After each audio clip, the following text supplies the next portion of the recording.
In a peaceful forest surrounded by rolling hills, lived a clever but impatient fox named Felix.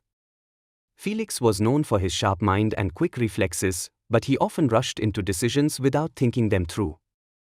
One sunny afternoon, as Felix wandered through the forest, he spotted a grapevine heavy with plump, purple grapes.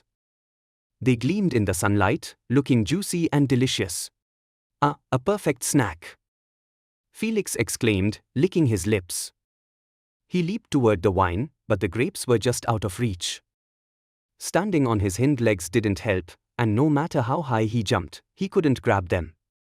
After several failed attempts, Felix grew frustrated. He sat under the vine and glared at the tempting fruit. "Who needs those grapes anyway?" he muttered. "They're probably sour and not worth the effort."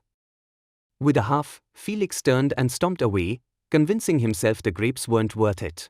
A little while later, a curious squirrel named Hazel scurried over to the same grapevine.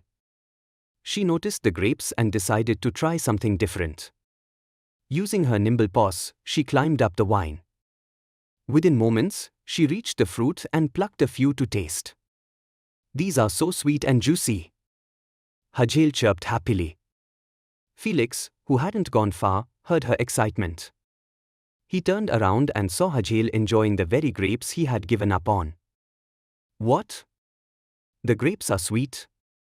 Felix's ears drooped with regret. He realized he had been too impatient.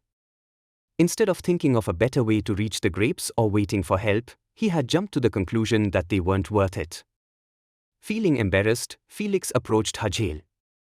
"Hey, Hazel," he said softly. "I didn't think of climbing the vine. Were they really as sweet as you say?" Hazel smiled and nodded. "They're delicious. If you'd like, I can share some with you." Felix's eyes lit up. "That would be wonderful. Thank you." Hazel plucked a few more grapes and tossed them down to Felix. As he tasted them, his tail wagged with delight. "These are incredible. I should have been more patient instead of giving up so quickly." From that day on, Felix learned the value of patience and problem solving. Instead of rushing to conclusions, he took his time, knowing that the best rewards often come to those who wait and try again.